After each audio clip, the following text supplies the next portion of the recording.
fiscalité pour l'achat de véhicules électriques neufs, malus renforcé selon les émissions de CO2, mais aussi selon le poids des voitures. Verdissement des flottes, avantages en nature, la panoplie fiscale 2025 s'annonce très créative pour le secteur automobile. Mais quelles sont les décisions prises dans le budget qui vient d'être adopté? Quels seront les impacts sur les ventes automobiles? Cette nouvelle édition du Club Trajectoire Durable vous propose un décryptage de la fiscalité qui encadre désormais le marché automobile. Sont à mes côtés pour discuter de ce sujet Gérard Le Seul. Vous êtes député PS de la 5e circonscription de la Seine-Maritime et co-auteur de la proposition de loi sur le verdissement des flottes dont nous parlerons bien évidemment au long de cette émission. Bonjour. Vincent Salimon, vous êtes président du directoire du groupe BMW en France. Bonjour Catherine.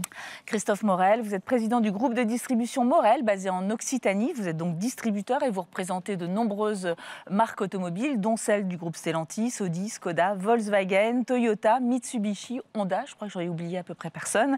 Vous êtes également membre de Mobilian, syndicat représentant les services de l'automobile. Avant de démarrer cette émission, je voulais juste vous présenter quelques chiffres pour faire le point sur justement cette fiscalité automobile. Alors, vous allez voir sur le premier slide qui s'affiche devant vous. Le malus automobile au 1er mars 2025 donc, prévoit un abaissement du seuil de 118 grammes d'émissions de CO2 à 113 grammes par kilomètre. Relèvement du plafond des pénalités également de 60 000 € à 70 000 €. Concrètement, cela signifie que 53% des véhicules neufs sont touchés aujourd'hui. Ce sera 66% en 2025 et ça montera jusqu'à 77% en 2027. Deuxième information, le malus au poids qui s'applique désormais pour les véhicules thermiques de plus de 1,6 tonne. Les PHEV, donc les hybrides rechargeables de plus de 50 km d'autonomie, ont un abattement de 200 kg et un abattement de 100 kg pour les hybrides classiques. Mais à partir du 1er juillet 2026, il est d'ores et déjà prévu un abaissement du seuil à 1,5 tonne. L'exclusion des modèles à hydrogène. Les véhicules électriques seront également touchés avec un abattement de 600 kg sur le poids total en charge. Enfin, troisième slide pour l'instant, effectivement, on allons parler des bonus pour 2025. Les bonus pour l'achat d'une voiture électrique sont des nouveaux montants qui ont été adoptés, mais cette fois en dehors du budget, puisque la décision avait été prise dès le mois de décembre 2024. Ces nouveaux montants vont de 2 000 à 4 000 € pour uniquement les particuliers, puisque les entreprises sont désormais exclues complètement de ce dispositif. Ils dépendent également du revenu fiscal de référence par part, et les entreprises, et comme je vous le disais, en sont exclues depuis février 2024. Seuls les modèles bénéficiant du score environnemental restent éligibles au bonus.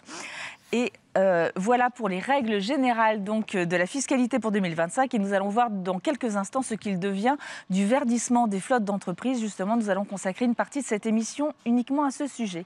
Vincent Salimon, vous êtes le représentant du groupe BMW en France. Comment un constructeur automobile peut établir une stratégie industrielle puis commerciale dans un contexte aussi complexe, dans un contexte fiscal aussi complexe et aussi mouvant, j'allais dire, parce que chaque année, les règles changent, non ? Alors c'est compliqué. Effectivement, chaque année, les règles changent. Même plusieurs fois par an, les règles changent. Parce que vous l'avez dit, Catherine, l'année dernière, le bonus électrique a été supprimé pour les entreprises le 14 février 2024. Alors qu'il faut savoir que nous travaillons sur des process longs dans l'automobile. Donc moi, mon budget pour l'année 2024, je l'ai arrêté à l'été 2023 avec la maison mère.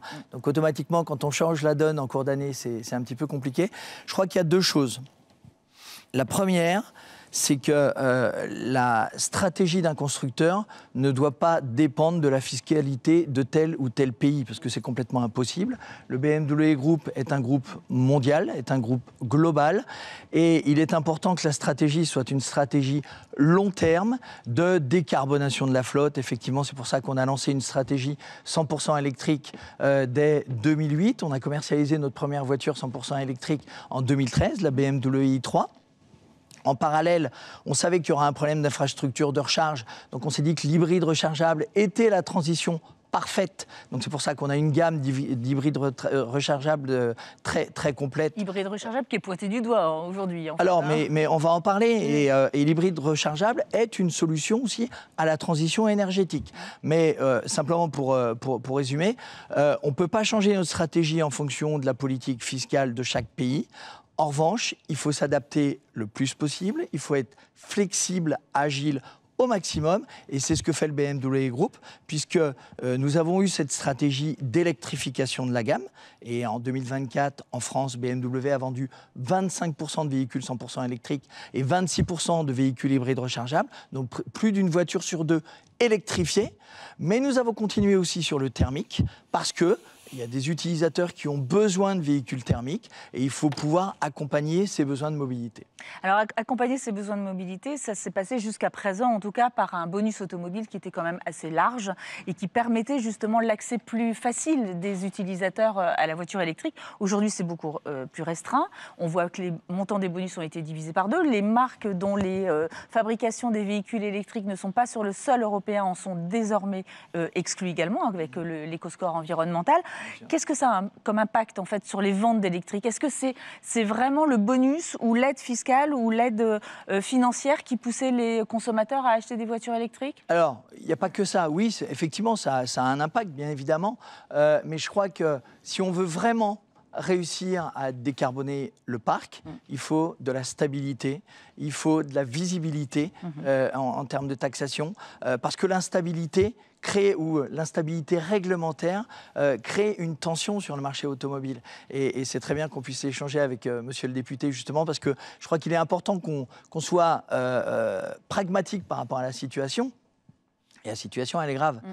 Quand on voit que le marché de l'année dernière était à un tout petit peu plus d'1,7 million, mais avec 50 000 voitures en leasing social qui en fait étaient des voitures qui n'étaient pas au prix du marché. En réalité, ça veut dire que le marché était à 1 660 000. Ça veut dire que le marché, il est quand même à globalement à moins 22% par rapport à 2019, par rapport à un marché normal ou à un marché à 2,2 millions. Et ça veut dire quoi? Ça veut dire que de vouloir décarboner le parc, finalement, on crée de l'incertitude. Les acheteurs, parce que qui sont les acheteurs du marché du véhicule neuf? Ce sont les entreprises et ce sont les foyers plutôt aisés.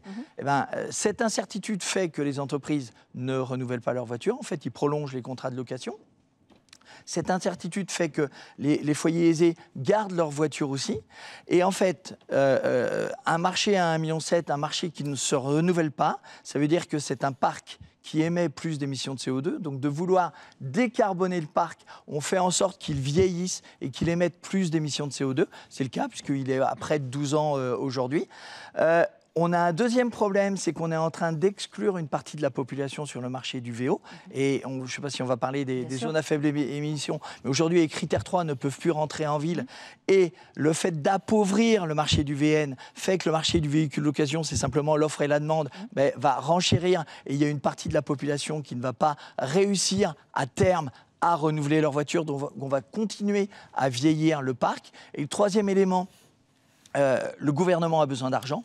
On cherche tous de l'argent et effectivement, la solution, c'est aussi de trouver des ressources financières pour décarboner le parc.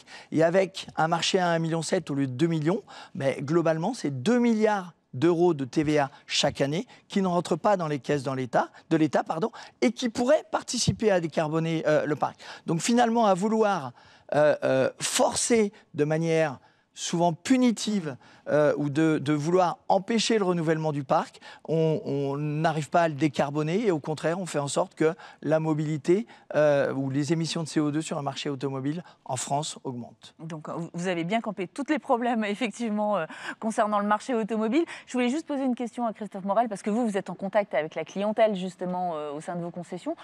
Est-ce que justement ces consommateurs, ces acheteurs de voitures neuves en fait ont-ils conscience de ce changement permanent dans le système de bonus ou de malus automobile et comment vous leur expliquez en fait ce qui se passe au niveau de l'achat? Bon, en fait, si vous voulez, la difficulté aujourd'hui pour le consommateur, c'est de comprendre, si vous voulez, la difficulté du système de taxation de l'automobile.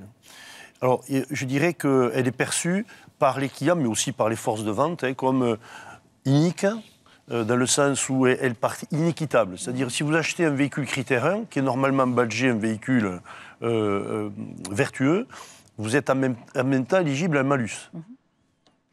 On achète un véhicule vertueux, on paye un malus, même s'il est de 200 €. Ça s'appelle malus. Donc, quelque part, c'est un acte où on vous fait culpabiliser. En fait. Elle est culpabilisante. La fiscalité automobile, c'est celle-là. Ensuite, elle a un autre défaut, c'est qu'elle s'empile. Alors vous êtes chef d'entreprise, vous avez affaire à votre commercial automobile, il vient vous voir et vous dit, bon, mais vous allez payer un malus au poids, vous pouvez payer un malus au poids, vous pouvez payer un malus, une taxe sur les véhicules de société, etc. Donc en fait, quand vous sortez de l'entretien avec le commercial, même si celui-ci a beaucoup de talent, la situation n'est pas, je dirais, très envoûtante, en fait. Elle ne donne pas envie de forcément d'acheter. Donc tout ça fait que la complexité, le côté inique et puis également le côté kafkaïen, parce que c'est assez désordonné, c'est-à-dire il y a des mesures qui s'empilent, qui changent tous les 6 mois, comme le disait tout à l'heure M. Salimon. Donc ça, c'est pas favorable pour, je dirais, transformer le parc. Alors, quelles conséquences ça a pour nos entreprises et pour nos équipes? C'est qu'on réduit les effectifs. Pourquoi on réduit les effectifs? Parce que le marché baisse. Le marché du véhicule neuf, on est passé d'un marché de 2 200 000 voitures vendues par an à 1 700 000. Vous comprenez bien que, à l'instar d'usines qui ferment partout en Europe, pour s'adapter au marché européen, il y a moins de voitures neuves à vendre. Donc, c'est un impact sur l'emploi, je dirais, de manière assez logique, finalement. Donc ça, c'est plutôt embêtant. Donc, on est dans un marché en récession depuis 4 ans, 5 ans, lié effectivement à une transformation qu'il faut faire, mais également à une fiscalité je dirais, à la hâte, un peu faite à la hâte, parce qu'il faut absolument qu'on sauve le monde en 3 ans. Donc, alors on a bien sûr, nous, on a une certaine idée de quelques solutions dans la profession, mais qui permettraient certainement d'accompagner cette transition de manière un peu plus coordonnée et vraisemblablement plus efficace. Donc, les conséquences internes, pour nous, c'est l'emploi. Le deuxième, c'est garder la sérénité dans les entreprises. Dans un marché qui dévisse, la responsabilité des chefs d'entreprise, c'est d'avoir l'œil posé sur l'horizon et de dire, voilà, demain, on aura effectivement des jours meilleurs et nous aurons vraisemblablement une mobilité qui va évoluer, on va s'inscrire dans celle-ci, donc il ne faut pas surréagir, mais en même temps, il faut être responsable et ce qui se passe aujourd'hui, effectivement, est embêtant parce qu'on est dans une période... Maintenant, depuis quelques années, on peut dire depuis 2022, sortie Covid, 22, bon, les problèmes industriels sont plutôt derrière nous, les problèmes logistiques, etc. Donc, il faut retrouver de la croissance, en fait, et trouver des formules. Et je ne crois pas, et nous ne croyons pas, là je parle au nom des collaborateurs dans les entreprises, on en parle dans les comités d'entreprise. On ne croit pas qu'une fiscalité aussi dure, en fait, âpre, soit une solution pour transformer le marché. Alors, il y a quand même de l'espoir, c'est qu'on a un marché du véhicule d'occasion qui se porte bien, parce que c'est un peu la valeur refuge, et que les gens sont obligés d'entretenir leur voiture pour qu'elle reste vertueuse dans le temps, en tout cas celle qu'ils ont aujourd'hui. Mais on sait que ça ne pourra pas durer. On ne pourra pas avoir un parc. Aujourd'hui, il a 12 ans d'âge, il avait 11 ans il y a 3 ans. Est-ce qu'il aura 14 ans dans 4 ans, d'âge moyen? On ne l'espère pas, parce que pour le coup, les objectifs de l'État, qui est de réduire la trace carbone, elle ne l'aura pas. Donc tous ces moyens ont été mis en vain. Gérard Le Seul, je voulais vous poser cette question, justement. François Bayrou a évoqué un budget qui était imparfait, en fait, lors du vote définitif. Comment vous pouvez qualifier celui qui concerne, et les dispositifs qui concernent l'automobile? Est-ce que c'est ce dispositif du bonus, ce dispositif du verdissement des flottes, mais également de tout ce qui concerne les avantages en nature?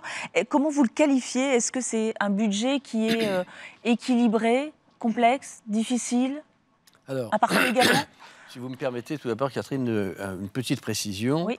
Le budget a été adopté par la procédure du 49.3, oui. Donc il n'a pas été voté à l'Assemblée nationale. Et d'ailleurs, le groupe auquel j'appartiens, le groupe socialiste, a voté contre en commission mixte paritaire.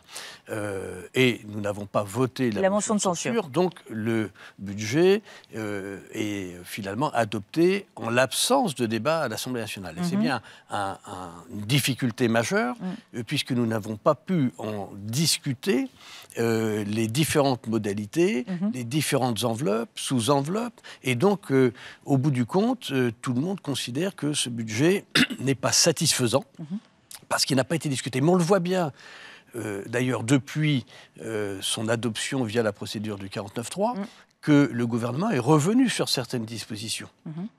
la recherche médicale pour les cancers pédiatriques, le niveau de TVA pour les auto-entrepreneurs, etc. Donc on voit bien que ce qui était important, c'était pour assurer la stabilité. Je rejoins l'ensemble des entreprises qui disent qu'il faut une stabilité pour permettre une stratégie, de définir une stratégie au sein de vos entreprises. Mais c'est pareil pour l'État. Nous, on a besoin de stabilité. Et donc, il était indispensable d'avoir un budget.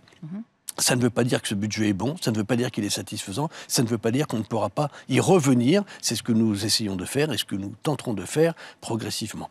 Donc ça, c'était la première petite précision sur la procédure budgétaire. Et il est possible qu'il y ait ce que l'on appelle un collectif budgétaire au courant de l'année, ou qu'il y ait un projet de loi de finances rectificatif pour aménager telle ou telle partie de ce budget. Concernant l'automobile, il pourrait y en avoir ?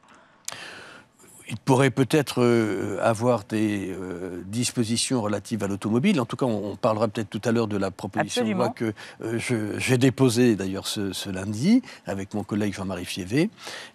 Mais pour revenir sur ce que vous évoquiez, et autant j'ai été dans l'entreprise pendant 30 ans de ma vie, j'ai été gérant d'une TPE, etc. Je sais bien qu'il faut de la stabilité pour définir une stratégie. Mais néanmoins, le rôle de l'État est un rôle d'accompagnateur, mais aussi un rôle de régulateur. Et il doit fixer, c'est ce qu'il a fait, notamment à travers la loi de l'homme sur les mobilités, il fixe des caps, notamment de décarbonation de nos mobilités, parce que c'est un problème de santé publique et c'est un problème de durabilité finalement, ou de développement durable de notre planète, de notre pays. Alors, la difficulté majeure à laquelle on est confronté, c'est que il y a une temporalité à chaque décision politique, et c'est cette temporalité peut-être qu'il convient peut-être de discuter. Parce que il est évident que certaines mesures sont difficiles à traduire dans les faits et dans les stratégies des entreprises.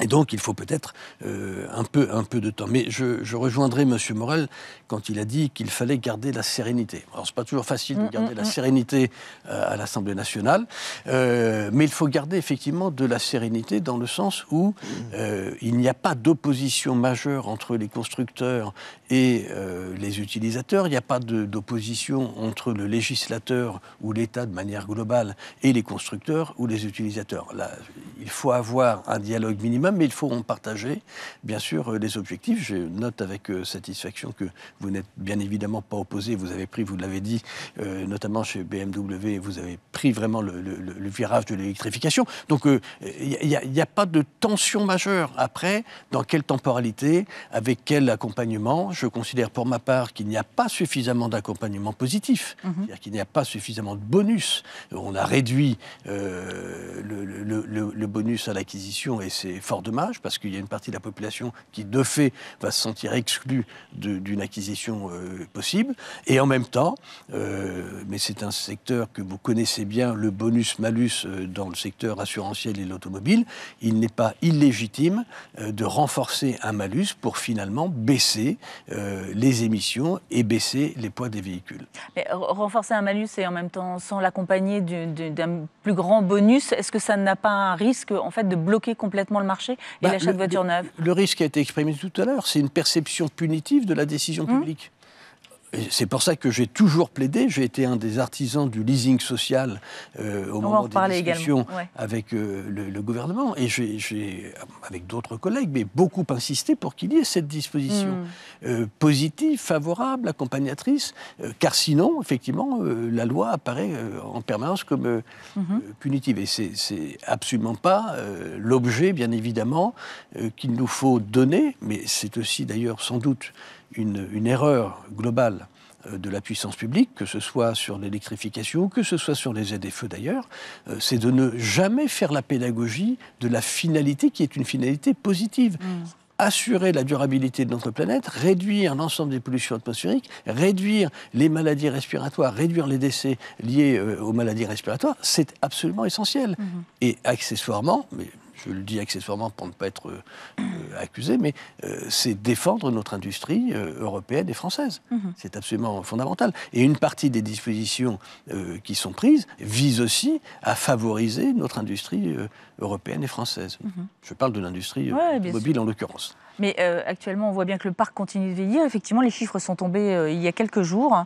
Oui. Aujourd'hui, l'âge moyen est de 12 ans, en fait, avec un nombre de critères 3, 4, 5 qui est encore très important, en fait, au niveau de ce parc. Ce qui veut dire qu'il y a quand même des gens qui ne peuvent plus accéder à cette trajectoire d'électrification, à cette électrification des véhicules. Et ça va à l'encontre, en fait, de l'objectif recherché, quand même. Si je puis me permettre, ouais. Vous avez effectivement, dans l'acte d'achat du neuf, à la fois le coût, et puis la dimension quasi psychologique. Je suis un très très mauvais exemple. Je suis psychologiquement incapable d'acheter un véhicule neuf. C'est impensable pour moi. C'est pas dans ma culture. Je suis sur la durabilité du véhicule. Je souhaite, j'ai 2 vieux véhicules et je souhaite qu'ils durent le plus longtemps possible et je passerai sans doute à l'électrique. Comment ? C'est la première écologie. C'est la première écologie, effectivement. Sauf, monsieur le député, si je peux me permettre, qu'un véhicule thermique moderne de 2025 émet 25% de CO2 de moins que l'équivalent véhicule thermique d'il y a 10 ans. Oui. Parce que la technologie, parce que les constructeurs ont investi et la technologie a progressé. Donc ça ne veut pas dire qu'il faut ne vendre que du thermique. L'électrification, on est tous d'accord, et on a vu que le BMW Group a investi pour faire en sorte, au niveau mondial, on est à 17% de mix électrique, 100% électrique en 2024, au niveau mondial. Donc on est tout à fait d'accord. Simplement, le fait de renouveler le thermique permet aussi de décarboner le parc.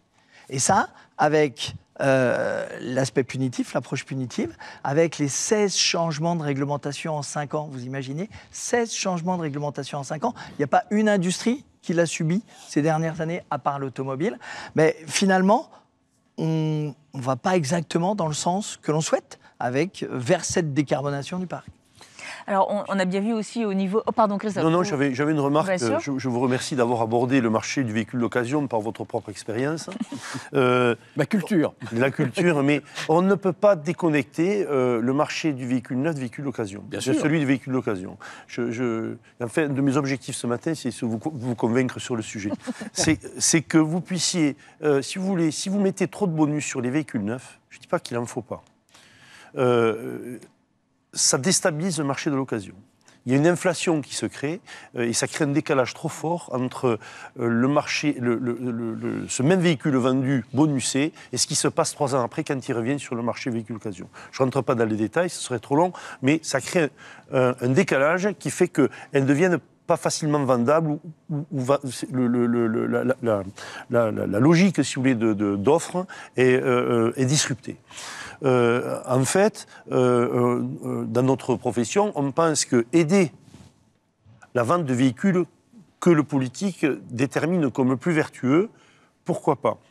Mais il faut qu'il y ait une pente douce, c'est-à-dire que vous aidez, par exemple, la mise au rebut d'un véhicule dit obsolète, c'est celui que vous voulez plus, le critère 3, les critères 4, le critère 5, enfin, la société que vous représentez décide qu'il ne les faut plus, on les met au rebut, on incite, donc on sensibilise les gens, les possesseurs de ces voitures-là, à les mettre au rebut, on dit, bon, il est plus apte ce véhicule-là, il faut en acheter un plus récent ou un neuf, aidé, peut-être. Et se fixer une trajectoire longue. On ne change pas un parc en un an. Je crois qu'aujourd'hui, le parc véhicule d'occasion, c'est 7% de véhicules électriques. Donc, on va mettre 20 ans, de toute manière, à changer la structure du parc. Mais c'est qu'on prenne des mesures qui prennent en compte l'ensemble, si vous voulez, de l'écosystème et qui gardent cet équilibre pour que les acteurs, en son sein, puissent agir plutôt que subir. Voilà, c'était mon propos. Donc, c'est vrai que cette taxation est punitive sur les véhicules neufs. Elle est ressentie comme celle-ci, même si, au départ, la volonté, c'est pas qu'elle le soit, on le sait bien, mais et notamment pour les entreprises. Alors les entreprises justement sont exclues désormais du bonus automobile pour l'achat de voitures électriques. En revanche, il y a un dispositif qui s'appelle les certificats d'économie d'énergie qui ont été mis en œuvre également, qui ont été proposés, faute de budget j'imagine, puisque du coup ce sont, selon le fonctionnement propre des certificats d'énergie, ce sont bien les fournisseurs d'énergie qui proposent une aide à l'achat et qui compense effectivement la consommation. Cette aide, elle se calcule sur l'économie de CO2 qui a été réalisée. Et ça permet effectivement pour, par exemple, des voitures électriques de compléter un bonus, en tout cas, de 400 € en moyenne, hein, on avait calculé, pour l'achat d'une voiture particulière, mais de 4 000 € à peu près aussi pour un véhicule utilitaire léger, ce qui est essentiel, en fait, hein, pour le verdissement des flottes automobiles. Il y a également un dispositif pour les poids lourds. Et quelle vision vous avez, vous, de l'impact des certificats d'énergie tels qu'ils seront mis en place sur le verdissement des flottes ? Écoutez, à titre personnel, moi, je n'ai pas fait de projection sur le mécanisme de certificat d'énergie. Je ne suis pas certain d'ailleurs que ce soit le plus lisible pour le consommateur, l'utilisateur. Et ce n'est pas celui que j'aurais privilégié. Mais vous l'avez dit fort justement, Catherine, c'est un dispositif qui a été mis en période de disette budgétaire. Voilà, donc je n'épouse pas, si je puis dire, ce dispositif mis en place par le gouvernement. On verra dans les prochains mois comment les choses fonctionnent. Si je puis me permettre juste de revenir sur deux mots que vous avez prononcés tout à l'heure à plusieurs reprises. Je pense qu'il faut éviter d'avoir le mot de punitif en permanence, d'une part, et puis vous avez dit que les critères 3 étaient exclus des villes. Moi, je suis député d'une circonscription qui est semi-rurale, périurbaine. J'entends ça, mais c'est faux. C'est faux. Les critères 3 ne sont pas exclus des villes. Pas partout.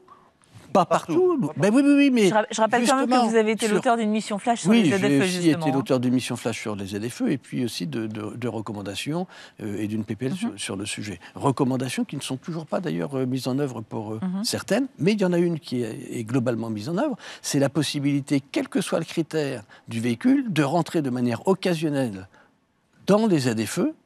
Effectivement, les deux qui ont interdit, et pas tout le temps, les critères 3. Et donc, il ne faut pas qu'il y ait cette fracture territoriale, fracture sociale, en répétant que les critères 3 sont exclus des villes. C'est pas vrai. Mais certaines villes. La perception, monsieur... Certaines villes, et uniquement dans 2 très grandes villes, et dans toutes les autres villes qui ont mis en place les ZFE, je suis d'autant plus tranquille pour parler du sujet que je n'ai pas voté la loi sur les ZFE. Mais il n'empêche... Très, très important ce que vous dites, c'est qu'aujourd'hui, on dit dans certaines villes, mais les clients qui viennent se présenter pour acheter un véhicule d'occasion, ils disent « Est-ce que ma voiture elle va pouvoir rentrer à Toulouse, à Paris, etc. » Donc ça crée la pression sur des véhicules qui pourraient être recommercialisés, qu'on accepte tout, comme vous disiez, et qui empêche de les vendre, en fait. C'est-à-dire, une mesure qui frappe 2-3 villes, elle frappe tout le monde, en fait. Parce qu'on dit, mais est-ce que je pourrais aller attendre un jour, est-ce que cette voiture, je pourrais circuler avec? Donc, c'est dans cela que je dis que j'utilise ce mot bien pesé, je sais bien qu'il ne fait pas plaisir, mais punitif, c'est que, nous, on ne peut pas, finalement, acheter une voiture plus chère que celle-là, et vous voyez, on ne va pas pouvoir circuler comme on veut. C'est la perception qu'ils ont. Ça ne veut pas dire que ce soit vrai, pour tout, mais c'est la perception qu'ils ont. Et c'est ça qui compte. Oui, mais il y a aussi beaucoup de fantasmes. Mais je vous rejoins sur le sujet. C'est pas un fantasme, ça c'est... Assurer la liberté de circulation et de mobilité est fondamentale pour tous les Français de notre territoire. Nous voulons tous avoir cette liberté et nous ne voulons pas être bridés. Et effectivement, la définition des critères qui, de mon point de vue, est une définition qui mériterait d'être revue parce que c'est pas assis sur, de mon point de vue, des critères suffisamment pertinents. C'est l'âge du véhicule. Enfin, ça n'a pas beaucoup de sens, de mon point de vue, les critères. Mais c'est comme ça. Et il ne faut pas faire peur à l'ensemble de la population sur le fait qu'il ne pourrait plus circuler. On peut encore beaucoup circuler et on pourra encore circuler avec des véhicules qualifiés de polluants. Je reviens 2 secondes sur les C2E, en fait, parce que ça va vous concerner, en fait, sur le terrain, vous, constructeurs et vous, concessionnaires. Vous avez été associé à cette décision, en fait, de l'adaptation du mécanisme des C2E dans l'automobile, parce qu'on le connaissait dans plein de sujets, enfin, dans plein de domaines. Voilà, exactement, les panneaux solaires, etc. Alors BMW Group, non. Maintenant, le syndicat ou la représentation automobile, peut-être, ça je ne peux pas vous répondre. Simplement pour compléter, c'est valable pour les véhicules utilitaires, pour les entreprises. Et pour les 2 roues. Oui. Parce que quand on parle, y compris à Rouen, quand on parle de décarboner la flotte, et c'est vrai que le 2 roues, notamment dans les villes, est important. Et c'est vrai qu'il est dommage d'avoir supprimé le bonus électrique sur les 2 roues, parce qu'on a besoin aussi de fluidifier la circulation en ville. Et donc, il n'y a plus de bonus électrique, mais il y a des certificats d'économie d'énergie. Donc, ça peut être très bien pour certains acheteurs. Oui. Pour certains acheteurs. Mais je ne sais pas si on a... En tout cas, moi, je n'ai pas été conseillé. D'accord. Mais Christophe. Alors, oui, Mobiliance, c'est sûr.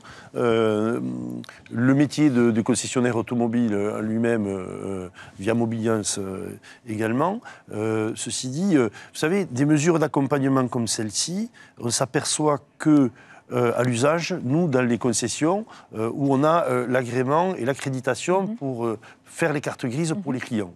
Hein.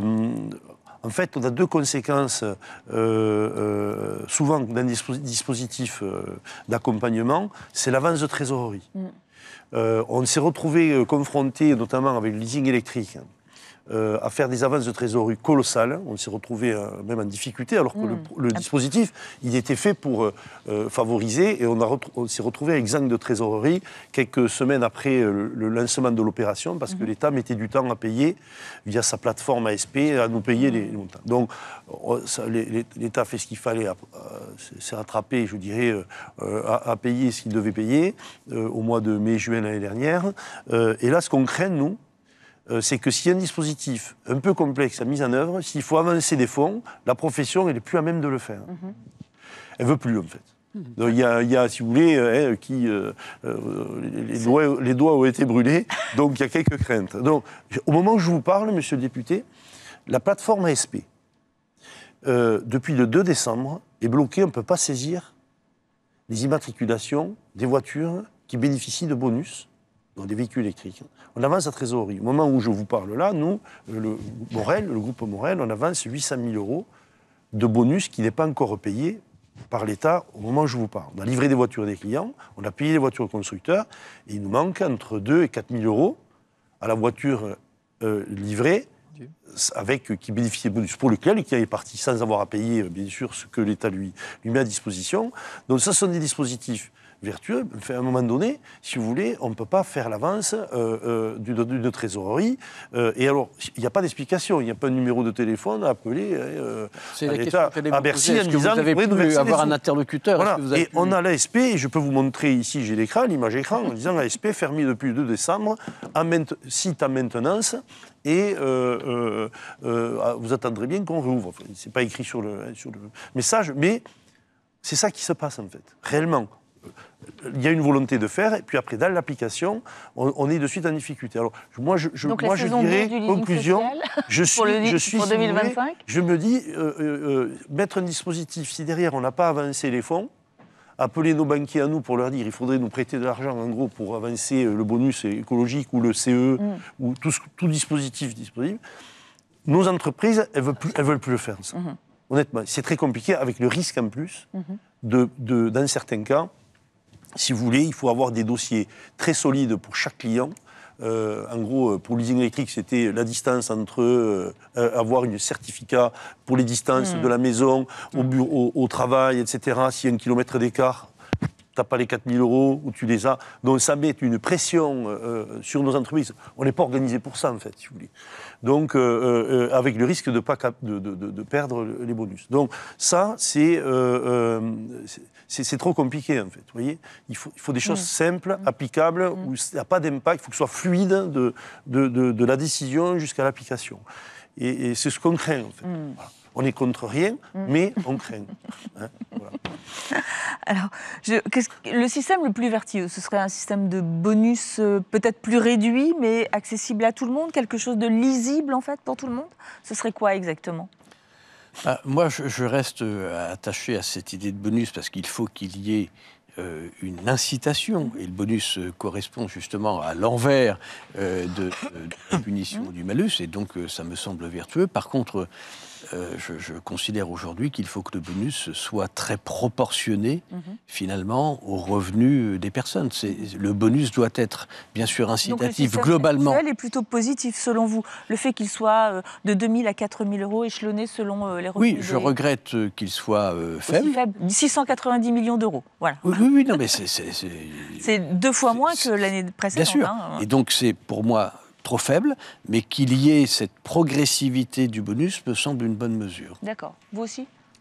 Moi, je pense qu'il faudrait qu'on réfléchisse à un bonus 100% électrique sur le véhicule d'occasion. Parce qu'il faut accompagner aussi les acheteurs Pour vous, monsieur le député, vous allez basculer en 100% électrique et vous n'achetez que des véhicules d'occasion. Mais voilà, vous n'achetez que des véhicules d'occasion. Et Christophe avait raison tout à l'heure en disant que, attention, parce que c'est un peu technique, mais effectivement, un bonus sur le véhicule neuf peut déstabiliser le marché du véhicule d'occasion. Et le fait d'assurer un bonus sur le véhicule d'occasion permettra de linéariser un petit peu la décote des véhicules et d'assurer une logique de prix entre le véhicule neuf et le véhicule d'occasion correct. Mais je crois que, et pour revenir sur ce que vous disiez sur les vignettes critères 3 et les ZFE, on a besoin de confiance en fait. Il y a trop d'incertitudes, il y a trop d'instabilité, on a vraiment besoin de confiance et il ne faut pas sous-estimer le fait que c'est le marché du véhicule neuf qui fait le marché d'occasion. Si vous ne vendez plus de véhicules neufs, si vous ne vendez plus de véhicules neufs... Je viens de déposer une proposition de loi, justement, on va en parler, à renforcer l'acquisition de véhicules neufs pour favoriser le marché d'occasion. Exactement. Donc là-dessus, je vous soutiens complètement. Et le véhicule neuf est essentiellement... Et c'est pour ça que votre proposition de loi est intéressante. Le marché du véhicule neuf est fait par l'entreprise à 50%. Donc, il est important que le marché du véhicule neuf puisse revenir à 2 millions de voitures. C'est important, peut-être pas 2,2 millions comme en 2019, puisse revenir à 2 millions de voitures parce que ce sera bien pour les caisses de l'État et parce que ça permettra d'équilibrer aussi le marché du véhicule d'occasion et de faire en sorte que des acheteurs de véhicules d'occasion basculent aussi sur le 100% électrique. Alors, sur ces deux points, je suis totalement d'accord avec vous. C'est une parfaite transition, justement. Nous allons parler verdissement des flottes. La loi LOM, puis Climat et Résilience a prévu le verdissement des flottes de plus de 100 véhicules en parc, en fait, 20% depuis le 1er janvier 2024, 40% en 2027 et 70% en 2030. Mais les entreprises, en moyenne, sont plutôt loin de cet objectif. Quand on regarde les chiffres d'immatriculation en 2024, et en moyenne, la part de l'électrique dans les flottes atteint 13,8%, contre 16,9% pour les particuliers. Donc elles sont effectivement moins disantes en termes de véhicules, d'achat de véhicules électriques. Et concernant les véhicules utilitaires, là, c'est carrément la catastrophe, puisqu'on n'est qu'à 7,7% sur les flottes d'entreprises. Alors, la loi de finances adoptée, justement, instaure une taxe de 2 000 € en 2025 et de 4 000 € en 2026, puis progressivement 5 000 € en 2027, par véhicule à faible émission déficitaire par rapport à cet objectif de verdissement des flottes. Alors, vous, en plus de cet amendement, qui fait partie aujourd'hui du budget, Gérard Le Seul, vous avez été auteur avec un collègue de député, Jean-Marie Fievé, en fait, d'une mission flash sur le verdissement des flottes d'entreprises. On sait que les entreprises ont été fortement pointées du doigt, justement, parce qu'elles ne respectaient pas cette obligation. Vous avez donc travaillé sur ce verdissement des flottes et vous avez déposé aujourd'hui une nouvelle proposition de loi. Comment elle vient s'ajouter, se positionner par rapport au budget, justement, qui a été adopté ? Alors, si je puis me permettre un tout petit rappel historique sur le verdissement des flottes, il y a un an, une initiative parlementaire qui avait été en partie suggérée par le gouvernement, d'un collègue député de la majorité, qui visait à sanctionner finalement les entreprises qui ne respecteraient pas leurs obligations de la trajectoire LOM. Donc de ces 20% de taux de renouvellement en électrique ou en hybride rechargeable, il y avait différentes possibilités. Ce texte, finalement, je pense par une concertation un peu trop rapide, un dialogue un peu difficile, finalement a échoué. Mais c'est pas pour autant, c'est pas parce que ce texte, que je ne soutenais pas d'ailleurs particulièrement, c'est pas parce qu'il a échoué que la question ne se pose pas. Et donc la Commission développement durable, aménagement du territoire, dont je suis vice-président, a décidé de faire une mission flash, c'est-à-dire de reprendre le sujet pour reprendre la discussion avec l'ensemble des acteurs de la filière, les consommateurs, les usagers, etc., les pouvoirs publics, sur cette question du verdissement des flottes automobiles et de l'obligation de respecter la trajectoire qui a été fixée par la loi. Et donc nous avons fait une mission flash, nous avons fait une vingtaine de recommandations avec mon collègue Jean-Marie Fievé, qui est député de la majorité. Nous avons très très bien travaillé ensemble, nous avons eu une très large concertation avec l'ensemble de la filière et nous avons fait une vingtaine de recommandations que nous avons présentées à la fin de l'automne, à notre commission développement durable, aménagement du territoire. Et dans la discussion, mis à part quelques critiques d'un groupe particulier, globalement, l'ensemble de la commission commission a considéré que nos recommandations étaient sérieuses et étaient très favorables à ce que nous poursuivions notre travail législatif. Et donc, c'est ce que nous avons fait dans les semaines qui ont suivi pour élaborer une proposition de loi que nous avons déposée finalement ce lundi. Alors, elle est encore en cours d'examen de recevabilité par les services de l'Assemblée nationale. Donc, je ne suis pas sûr que si l'on clique tout de suite sur le site, on va trouver la loi, parce qu'il faut vérifier que toutes les références aux articles sont justes, etc. Mais en tout cas, c'est dans le processus. Alors, je me suis permis ce petit rappel parce qu'effectivement, dans l'entrefait, nous avons vu surgir quelques amendements au projet de loi de finances déjà sous Barnier et récemment dans le cadre de la commission mixte paritaire, un article 8 bis qui, selon un bel oxymore gouvernemental, vise à avoir une taxe incitative. Vous apprécierez l'oxymore. Et donc, ça vient un peu heurter, si je puis dire, le travail parlementaire que nous menions. Et d'ailleurs, je fais, à titre personnel, mais aussi mon collègue Fievé, nous avons fait connaître notre vive insatisfaction, très vive insatisfaction, de la manière dont les choses se sont passées. Donc, nous poursuivons. Et en transparence d'ailleurs avec les cabinets ministériels et avec Matignon, nous poursuivons notre travail, nous l'avons déposé, et effectivement l'article 2, pour nous, tel que nous l'avons rédigé, précise que si on ne respecte pas la loi, oui, il y a une amende. Mais on n'appelle pas ça une taxe incitative. C'est lorsqu'on ne respecte pas la loi, on a une amende. Alors que le principe qui a été mis en place par le projet de loi de finances, dans cet article 8 bis, finalement, c'est une taxe que vous devez payer, sauf si vous respectez la loi. Bon, je trouve que le mécanisme intellectuel n'est pas terrible. Pour moi, c'est pas très compréhensible. Quand on est automobiliste, on sait que si on ne s'arrête pas au feu, si on ne s'arrête pas, d'abord on prend un risque, mais surtout, on peut avoir une amende. Et la logique de l'amende, pour non-respect de la loi, est une logique que l'on comprend, a fortiori lorsqu'on a eu du temps, sans sanction, pour appliquer la loi. Et nous avons d'ailleurs des entreprises qui sont extrêmement vertueuses dans le verdissement de leur flotte, qui sont allées bien plus vite que ce que la trajectoire recommandait. Et donc, c'est la preuve que ça peut fonctionner. Je conçois que pour certaines entreprises, ça puisse être un peu compliqué. Elles sont quand même confrontées en fait à la demande des utilisateurs, de leurs salariés en fait, et dont certains ne veulent pas rouler en électrique. Alors, le problème, il est là aussi des entreprises. Elles sont confrontées à la demande des salariés. Je ne dirais pas tout à fait ça, parce que le rôle de l'entreprise, c'est aussi de définir la stratégie, les modalités de fonctionnement, etc. Alors, il faut arriver à convaincre. Il n'y a pas de coercition, il faut convaincre le salarié que dans la plupart des cas, le véhicule électrique peut être une bonne solution. Mais c'est vrai que dans certains cas, ce n'est pas une bonne solution, ou en tout cas, ce n'est pas une solution très opérante. Et dans certains cas, le salarié lui-même dit moi je veux bien, mais pour l'usage que j'en ai, pour l'impossibilité que j'ai de recharger chez moi, etc., ce n'est pas la bonne solution. Donc il faut être souple. Mais je rappelle que l'obligation de la loi LOM, c'est dans le cadre du renouvellement du parc régulier, vous avez des entreprises qui renouvellent régulièrement, mais d'autres un peu plus épisodiquement, il faut consacrer 20% de ce renouvellement à l'achat de véhicules électriques. Et dans notre proposition, d'ailleurs, c'est juste pour engager une petite polémique, nous excluons... non, mais on n'est pas là pour ça. Mais nous excluons l'hybride rechargeable. Je considère, comme vous l'avez dit fort justement tout à l'heure, que c'est une modalité de mobilité très pertinente en phase de transition, mais dans le renouvellement à venir, nous considérons qu'il vaut mieux avoir des véhicules à très faible émission, c'est-à-dire des véhicules électriques et peut-être demain ou après-demain hydrogène. On touche ce qui n'enlève rien à la qualité de l'hybride rechargeable dans les stocks, bien sûr, des entreprises. Je vous en prie, messieurs, une petite réaction. J'ai remarqué que tout à l'heure, on ne m'avait pas posé la question de savoir ce qu'on pourrait proposer, nous, pour les mesures de renouvellement du parc. On a une petite idée, alors je le glisse quand même. Mais bien sûr, Christophe, allez-y. Nous, on pense qu'il faut donner aux gens du capital pour changer leur voiture.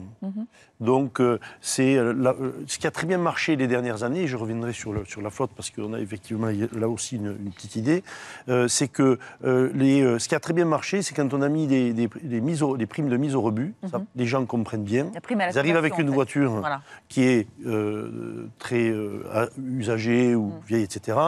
Donc, le capital de cette voiture est augmenté de ce que lui donne l'État, et il choisit la voiture qu'il veut, et la technologie. Alors, toutes les voitures qui sont aujourd'hui proposées neuves sont des voitures qui sont vertueuses. Sinon, elles sont interdites, bien sûr. Qu'elles soient électriques, thermiques, etc. Alors, ils ont des définitions, critère 1, critère 2. Ça, les gens ont compris aujourd'hui. Mais donner du capital aux gens pour acheter la voiture qu'ils souhaitent, et pas l'inverse, c'est-à-dire vous achetez cette voiture et vous... C'est ça qu'on dit, en fait. Il faut acheter cette voiture, c'est un peu le tout ou rien. Vous achetez cette voiture, vous êtes vertueux, et vous mettez l'autre, celle que vous aviez, vous la mettez au rebut. Et l'approche en disant, celle que vous aviez, eh bien, on la valorise un peu plus pour que vous la cassiez, et vous choisissez la voiture, finalement, qui correspond le mieux à votre utilisation. Ça, c'est une démarche de responsabilité individuelle du consommateur que nous, on pense qu'il est capable de faire. Il n'y a pas besoin de l'État pour choisir quelle marque ni quelle technologie il lui faut, dans la mesure où celle-ci est acceptée par l'État. En fait, où la voiture passe les tests à cet effet. Donc, ça, c'est le premier point. Pour les sociétés, un peu la même logique, c'est que l'empilement des taxes, si vous voulez, la taxe au poids, potentiellement la TVS, tout ça fait qu'à un moment donné, un chef d'entreprise, il se dit, bon, mais moi, je ne vais pas m'en occuper de ça. Là, je parle des entreprises de TPE, PME, jusqu'à la entreprise de taille intermédiaire. Je ne parle pas des entreprises des grandes entreprises qui ont des politiques, comme vous l'avez très bien signalé, etc. Je parle des autres, qui quand même font le gros du parc. Celles-là, ils disent, le chef d'entreprise dit, bon, ça, peut-être que je vais revenir au remboursement kilométrique. Oui, c'est un vrai risque. Moi, je ne m'en occupe plus. J'achèterai que les véhicules utilitaires électriques ou le véhicule nécessaire au fonctionnement dans l'entreprise. Et puis après, je donnerai aux salariés la possibilité de choisir la voiture qu'il veut. La technologie, lui, ne subira pas forcément la taxe que l'entreprise subit. J'ai fait les remboursements kilométriques.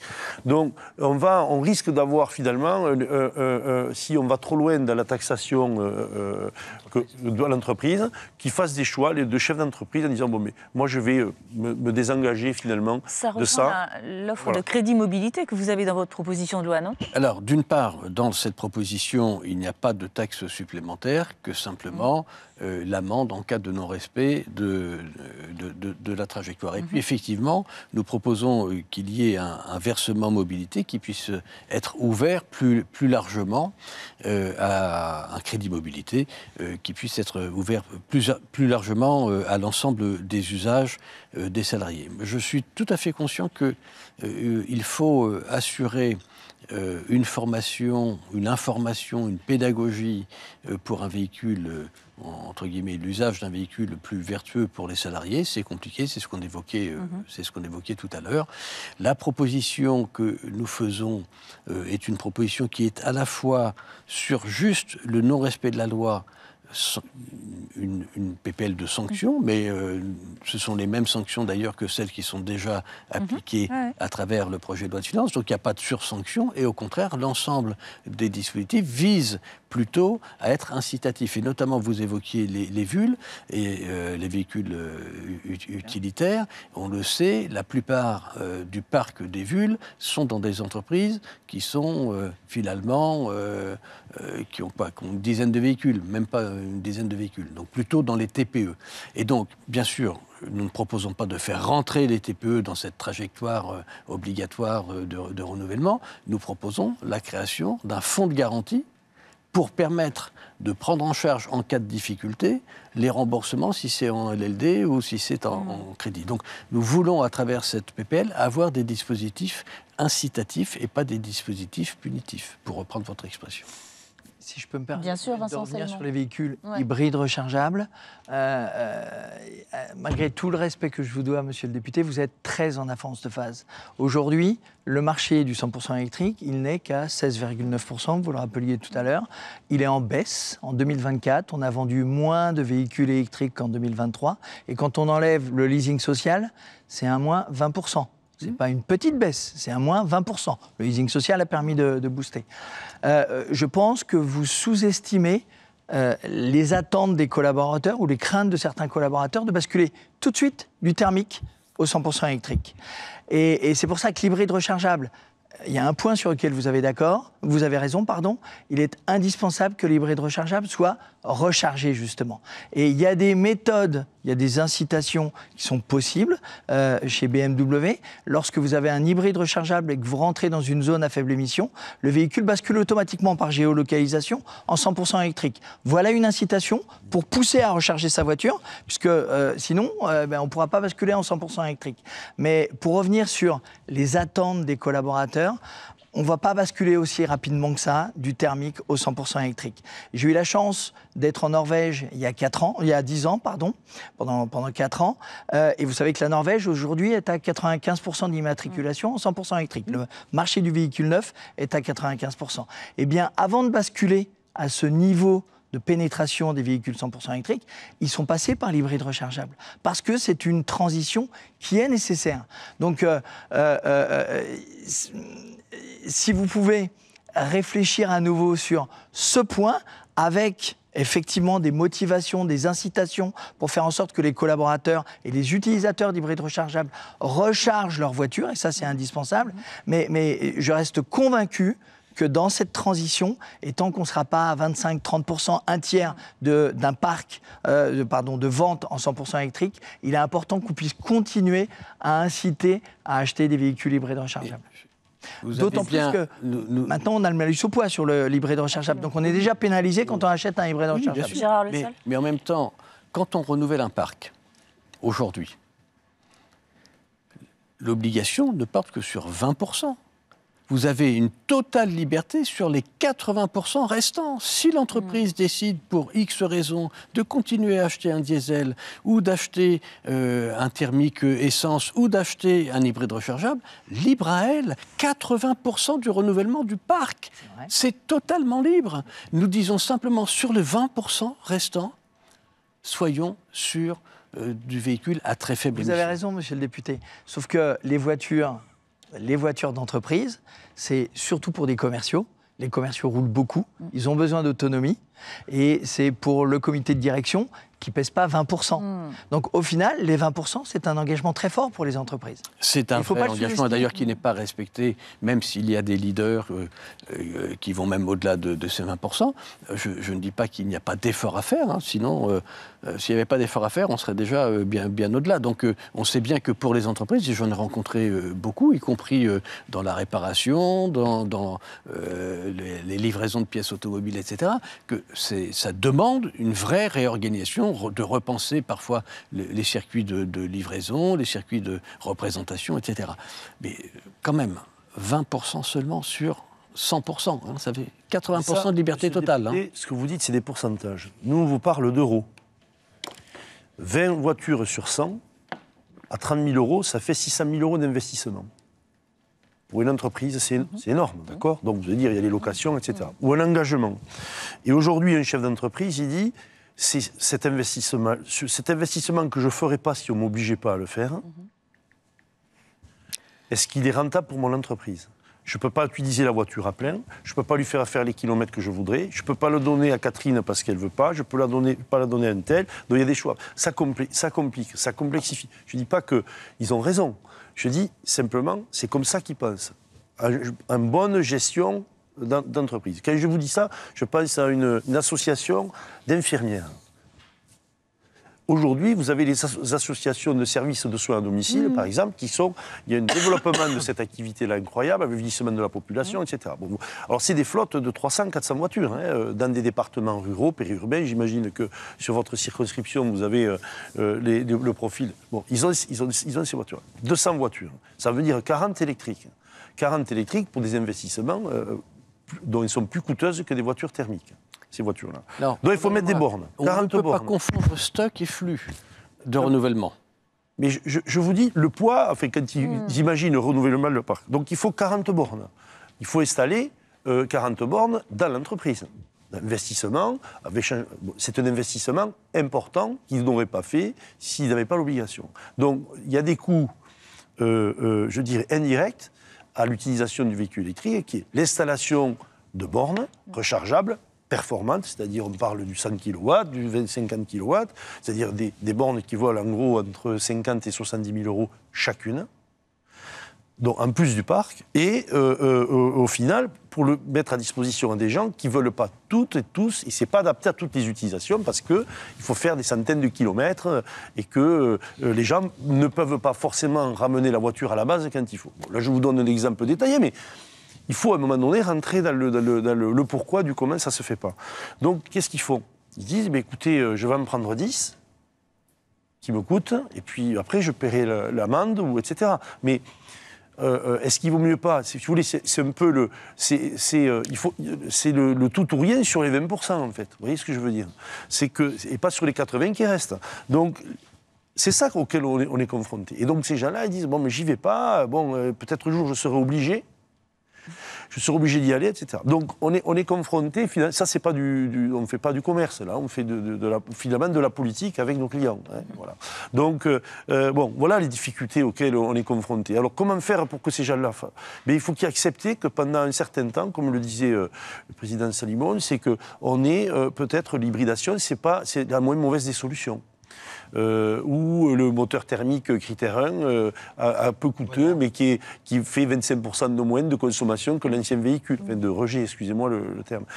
Accepter le médiocre pour le moment, ou le pas assez bien pour les politiciens. Voilà, c'est un de mes objectifs pour convaincre. Et on peut parler de pourcentage, on peut parler d'euros, mais je crois qu'au final, il faut parler des personnes, en fait, des consommateurs. On a tendance à les oublier parce qu'on avance à marche forcée, mais au final, c'est le consommateur, c'est l'automobiliste qui décide. Et s'il n'est pas prêt, mais il n'achètera pas. Et on ne va pas décarboner le parc parce que finalement, il restera avec son ancienne voiture et qui a tendance à émettre plus d'émissions de CO2 Gérard Le Seul, une réponse, forcément. Oui. Non, mais une réponse. D'abord, il n'y a pas qu'une réponse, puisqu'il y a des propos pluriels et parfois, je ne vais pas dire contradictoires, mais on sent bien qu'on est dans des injonctions parfois, effectivement, un petit peu contradictoires entre une loi de verdissement, une décarbonation, en même temps la volonté des entreprises et des industriels producteurs de pouvoir vendre, et vous l'avez dit tout à l'heure, de plus en plus d'électriques parce que le marché est atone, etc. Alors, vous n'avez pas dit que des véhicules électriques, vous avez dit tous les véhicules, et vous avez raison. Mais en tout cas, essentiellement pour ce qui me concerne des véhicules électriques. Donc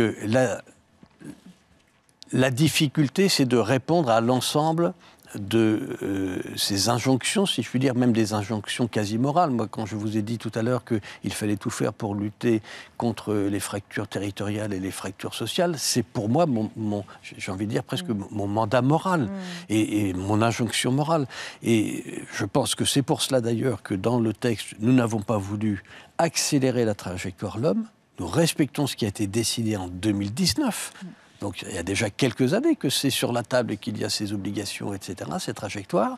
Par contre, nous disons, sur le volet trajectoire, si vous ne la respectez pas, maintenant, il y aura une sanction. Et le reste, c'est des mesures que nous souhaitons incitatives pour convaincre le salarié, pour convaincre l'entreprise, parce que c'est une mesure qui peut paraître anecdotique, mais nous considérons qu'il faut que les questions de mobilité interne à l'entreprise puissent être discutées, y compris avec la représentation syndicale ou salariale, vous l'avez évoqué tout à l'heure, parce que ça fait partie aussi de la stratégie, de la discussion, etc. Et parfois, on peut arriver à des solutions très positives, parfois on peut arriver de manière momentanée à une solution, à un blocage, mais il faut qu'on puisse réintégrer l'ensemble des mobilités internes dans la discussion. J'ai voulu, avec mon collègue Jean-Marie Fievé, dans le cadre de cette PPL, reprendre justement ce dialogue avec l'ensemble des filières. Nous étions rencontrés, on a eu l'occasion d'échanger avec beaucoup de personnes. Nous avons décidé de conclure momentanément l'ensemble des échanges à travers le dépôt d'une PPL. Nous avons voulu d'ailleurs que cette PPL, elle ne soit pas totalement exhaustive pour couvrir tous les sujets, parce que la dernière fois, c'est ce qui a échoué, c'est ce qui a fait l'échec et le blocage. Et donc, il faut que cette PPL puisse être encore enrichie de nos échanges et des échanges avec les parlementaires, parce que si vous arrivez dans une commission en disant « voilà le texte », super, on a vachement réfléchi, il est parfait et il ne faut pas bouger un point virgule, il faut le voter tel quel, ça ne marche pas. Donc c'est un texte qui est fait pour susciter la discussion parlementaire, être aussi avec le gouvernement toujours dans le dialogue et la discussion, puisqu'ils ont pris une mesure de taxe incitative qui, de mon point de vue, ne fonctionne pas bien. Et donc, nous proposons un système un peu plus clair. On va voir avec le gouvernement si finalement notre PPL n'est pas meilleure pour cet objectif de verdissement des flottes, pour donner confiance à l'ensemble des consommateurs, pour permettre de créer un marché de l'occasion, parce que nous avons absolument besoin, pour réduire la fracture sociale, d'avoir un marché de l'occasion de véhicules abordables. Aujourd'hui, une 208, pardonnez-moi de faire un peu de publicité, non, je ne fais pas de publicité, mais une 208 d'occasion électrique, c'est 15 000 €. Je ne sais pas quel est votre véhicule. Voilà, donc, ce qui reste très cher pour une grande partie de la population, mais on voit bien que plus il y aura effectivement des flottes dans les entreprises, plus on créera le marché de l'occasion et plus ça deviendra une solution acceptable pour l'ensemble de la population. Juste une petite chose, les loueurs courte durée, les loueurs longue durée sont exclus dans votre proposition de loi de cet objectif et de cette sanction. On est d'accord ? Nous avons choisi d'exclure de cette obligation les loueurs de courte durée, les loueurs de longue durée, et puis quelques professionnels aussi, bien sûr, pour une raison simple, c'est qu'il nous faut revenir à l'usage. Qui a l'obligation de renouveler son usage, je puis dire, c'est l'entreprise qui a aujourd'hui une flotte de plus de 100 véhicules, et nous proposons d'ailleurs d'abaisser le seuil à plus de 50 véhicules en 2028. Nous donnons du temps, là encore, pour que ça puisse se mettre en place. C'est donc l'entreprise qui a cette responsabilité, quel que soit son mode finalement de financement, que ce soit en financement direct, que ce soit en location de longue durée, que ce soit même de manière occasionnelle en location de courte durée. Donc on ne va pas pénaliser deux entreprises pour la même absence d'un véhicule. Pour moi, ça ne tourne pas. Et donc il faut être cohérent. Il y a une responsabilité qui est confiée aux entreprises de renouveler le parc et d'avoir une partie de verdissement, quel que soit le mode de financement. Donc moi, j'exclus les locations de courte durée et de longue durée de l'amende.